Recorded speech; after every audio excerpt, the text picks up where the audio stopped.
Kelsey. Yes, Angela. What phone call? I'm Kelsey with the Kelsey Ireland Team.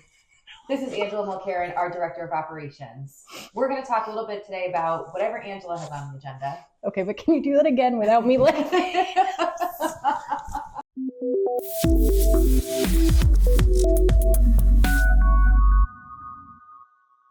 So tell me about the phone call that you had with our sellers yesterday at 2:00. What was that phone call like? That was our offer review call. So we put 6 Victoria Lane on the market, one of our listings. We put it on the market last week. We got through our 5 days of showings, and then we spoke with sellers at 2:00 yesterday to pick one of our offers. How many offers did you have? 21. Oh, okay. Yeah. When you have 21 offers in front of you, just pick the highest price? How do you? No, price is only one factor. I mean, I think you hear it all the time that a seller wants highest price with the best terms, least amount of risk.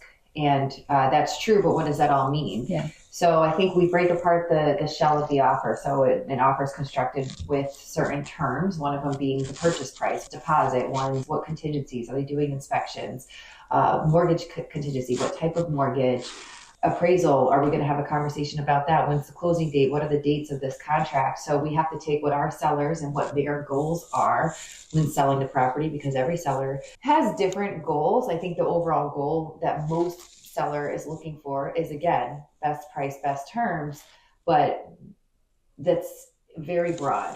Okay. So if you review offers all the time, mm-hmm.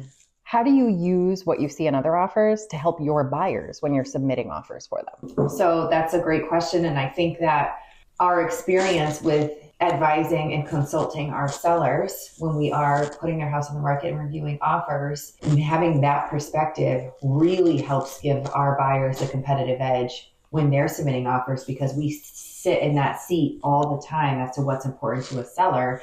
And given that right now it's a seller's market, we want to give them what they're looking for. You know, we hear from some buyers who say, well, I don't have cash. I don't feel comfortable waiving inspections. My mortgage contingency, I need that date to be firm. So people that are sort of entering the market now thinking that they can't be competitive, they don't have the financial means to be competitive, how can we still make their offer competitive?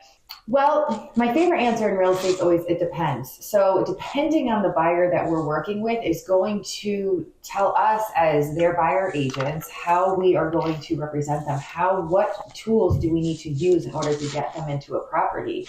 And if it is somebody who doesn't have a lot of cash in the bank and needs, to do 95% financing or has an FHA loan, typically those types of loans are unfortunately the ones that might go into the no pile because there's stricter guidelines when it comes to the appraisal. And yes, of course, you can write into your offer if you are an FHA buyer, like, hey, look, I'm going to take care of any FHA related repairs. And while that's all great from a seller's perspective, that's still in their minds going to be adding a little bit of risk. Like, well, what does that mean? Whereas I've got all these other offers that are conventional or cash, and we don't even have to worry about that at all. So I think to answer your question, depending on the buyer and what their financial circumstances are, what their loan is, what their goals are, when their timeline is, will tell us how we need to represent them. And probably it may not be offering in a house that has 21 offers. Not that I'm opposed to always, I say, hey, you can't win the lottery if you don't play. And we will help you to construct a really strong offer within your means. But 21 offers is going to be challenging to compete, and that's just the honest truth. Yeah. What about that house made it so popular? Well, I think we did a great job marketing it and pricing. It really comes down to getting this house into a price bracket that's going to create that frenzy of buyers coming in. And when we first listed this, the question from realtors are always, how many offers do you have? What's the activity like? And I get it. They're trying to gauge what the activity is like so they can help advise their buyers as to what they need to do to secure the house. And it's interesting because the offers, start coming in right around at that asking price number. But when then you go through the open house and the buyers who already saw it on Wednesday or Thursday come back to the open house and they see we have over 30 people there. They see all these people with their realtors and talking offers. That's where the magic happens. Yeah. What was it about this property that made it so popular?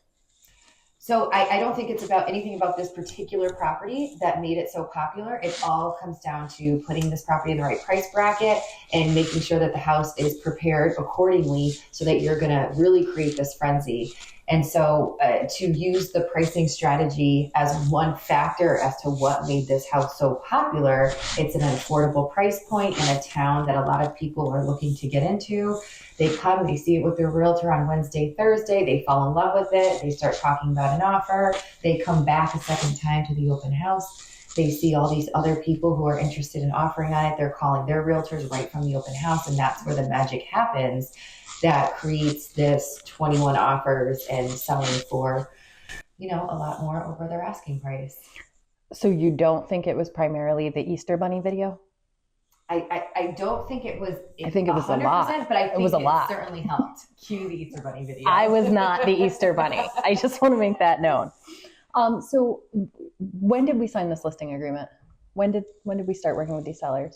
These sellers contacted us last fall, I think. So or was it earlier? It might have been like last summer, I think. Oh yeah, I think so too. So is that normal? Like someone should reach out 8 months, 7-8 months before they are ready to list? No, that is definitely a longer leeway. I would absolutely love if every homeowner who's considering selling contacts us, 12, 9, 6 months in advance. It's nice for planning. It's really nice for planning, and it definitely is a benefit to the homeowner too. Even if you're unsure about selling, you're not going to be locked in and forced to sell your house just because you're contacting a realtor 9 months ahead of time. I tell people all the time, we understand things happen. You might be getting ready for a potential relocation, or whatever the reason may be. But if plans change, you just don't sell the house. However, you'll be thanking yourself when the time comes to list the house and you've been preparing for this long rather than calling us a month before. And it's a scramble. It's an organized scramble with our systems that we have in place. But from the perspective of the homeowner, we're not the ones getting ready and cleaning up after a baby or pets and trying to get this house ready for photos and going on the market. While we do have many resources that can help with that, we're not the ones living it every single day. So we're seeing in this market, again, still a very strong seller's market. We're having to be really creative getting buyers' offers accepted. Can you tell me a little bit about your favorite creative coming together of an offer? I would say the most important part and what I find the most success with our buyers in a market like this, getting their offers accepted, is the reputation and the name behind who's representing them. I can't say it enough from my perspective when I'm reviewing offers on behalf of sellers. I want to know, who are we going to be working with? And that's just the honest truth. There are amazing realtors out there that we work with all the time. They've been doing it a long time. They know how to that's at the end of the day, we're all problem solvers, and we like to be proactive rather than reactive, and what's reasonable and what's not reasonable. And are we coming together to create a win-win transaction and a memorable experience for both parties? This is an emotional thing. Somebody's selling their house, somebody's buying their house. We want to create a memorable experience. And, if you're dealing with a challenging realtor or somebody we've had a poor experience with or a poor reputation, that sometimes can make all the difference. So realtor reputation is huge. So you have had incredible luck converting open house leads. What's your strategy? How are you getting these people to call you that afternoon and ask you to sit down? All comes down to building rapport. Okay. The first open house I did of 2025, people were calling us up thinking for not being assholes. Oh yeah, that was sad. Yeah. And just people hosting open houses, not being engaging, not being prepared to answer questions about the house, to talk about the neighborhood, to talk about the updates, to talk about the family history there. It paint the story. Who lived here? And what did they do to the house? And why are they selling? It's okay to talk about these things. And if you're just there sitting on your phone hosting an open house, you're not going to convert leads from it. And who is that benefiting? Yeah. I mean, it is. Open houses are a great way for real estate agents to convert leads. However, it's a huge benefit to the seller to have your team hosting open houses and have the opportunity to meet these potential buyers and get to know the person who potentially might be buying your house. I did hear you say that when you were doing the phone call. You said, they came back to the open house as their second showing, and I got to meet them a little bit. And so you feel like that makes a difference? Yeah, my job as my client's real estate agent advising them is to help them achieve their goal, price, best terms. And if I've got a buyer coming to an open house and They may be sharing with me that their concerns about, I don't know, all these things with the house. For me, right there is going to be a red flag. What is this buyer going to be like if they do a home inspection? Gotcha. Would you call the market that we're in right now, is it always a bidding war? So no, it is not always a bidding war. And getting multiple offers on a listing on your home, chances are you're not getting any offers. Okay. So as a seller, you're either getting no offers, or you're getting multiple offers. Very rarely are we finding in this market where a house is just getting the one. Yeah.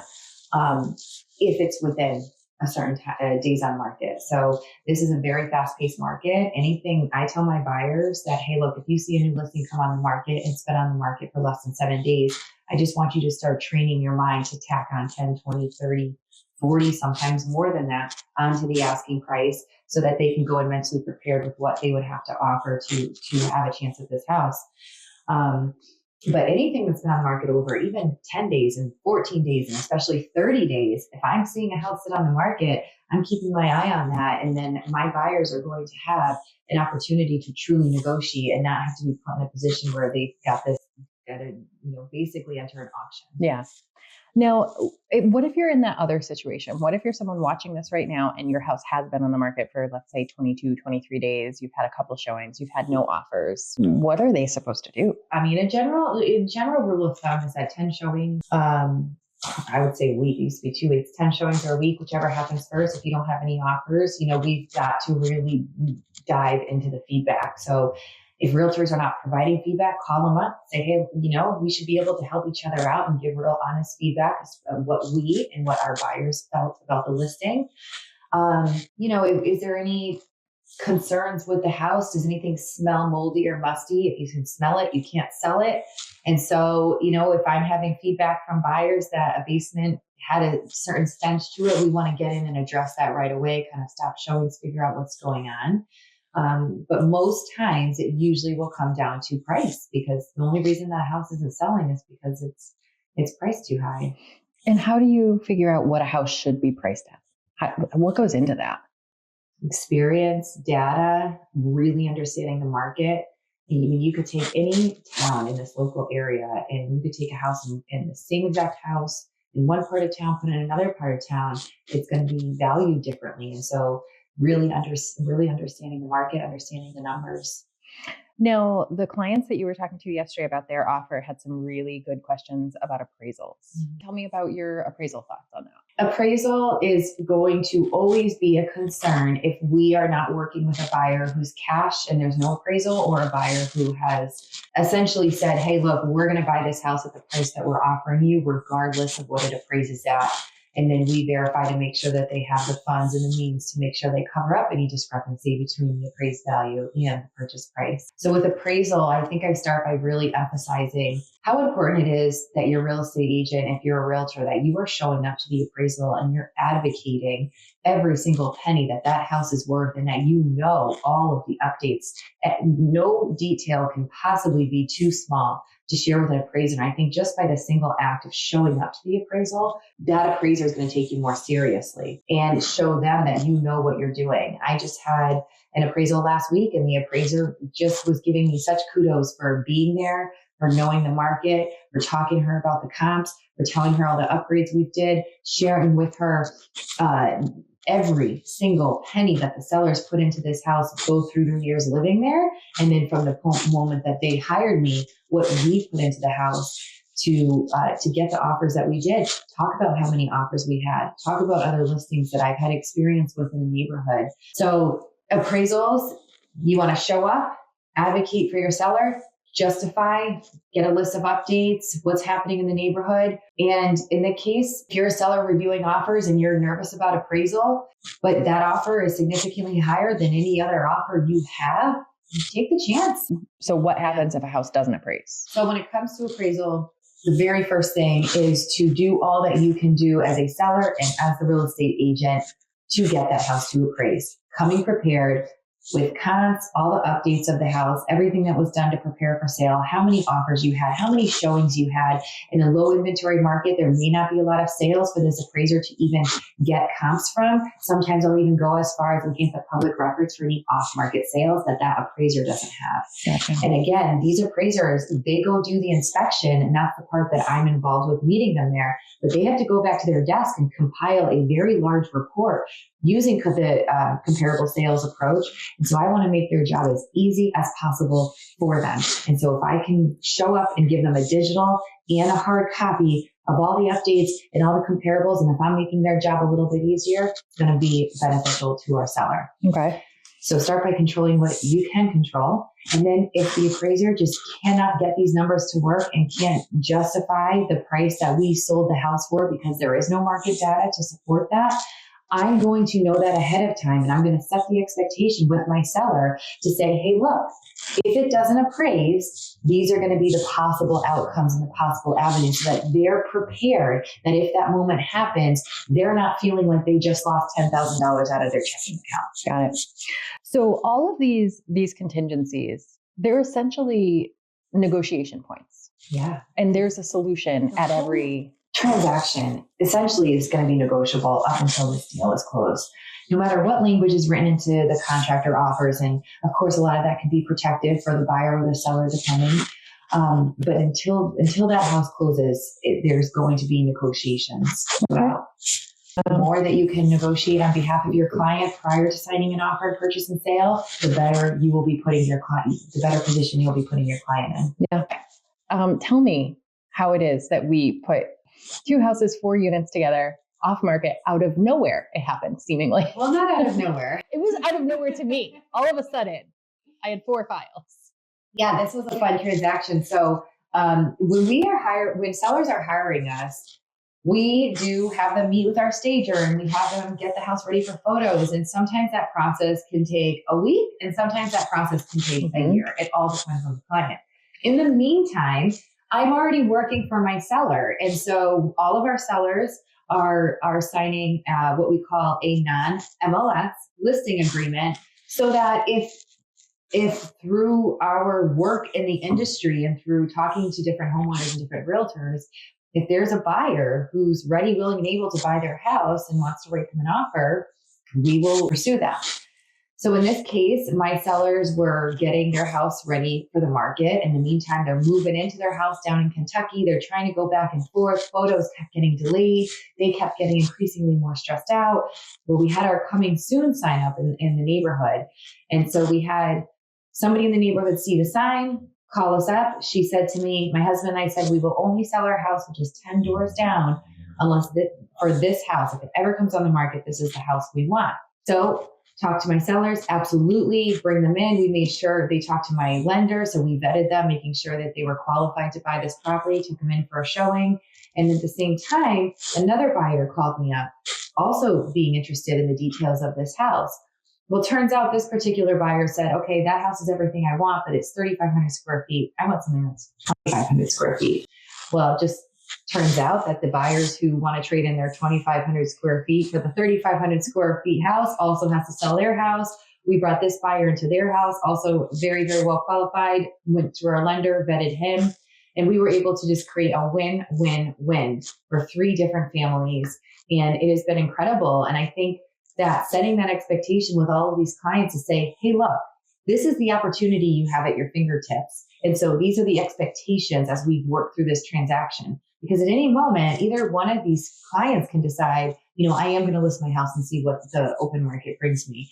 So I think everyone is grateful for the opportunity and working well together. And it's my job as a real estate agent to make sure that my client understands the different options they have and what those outcomes could be, so they can make the decision that works best for them. So if my client decides this is a huge relief to me, I don't want to keep getting the house ready for pictures. We're down in Kentucky. I'm starting a new job. We can't keep flying back and forth. This is great, Kelsey. Then that's up to them. That's not my decision to make. So can you only make that happen in a situation where we have something like a sign out front? No. Okay. No, signs certainly help. But we we can market properties, and we have such a large database, especially in the areas that we serve, that for a variety of different reasons, sometimes sellers may not want to go to the open market and they just want access to our buyer pool, which we've done this many times. And this can also be a win-win where sellers appreciate not having to do showings, not wanting their house on the internet, whether it could be privacy reasons, and they know that they can hire us and we will still get the house sold for them through our marketing strategies that eliminate the online aspect of it and still get their house sold. And then it creates a win for the buyers that we are bringing to them. And again, as our goal to create win-win experiences, we just set really great expectations with both clients, seller and buyer, as to how to get this to the closing table and what's reasonable and what's not.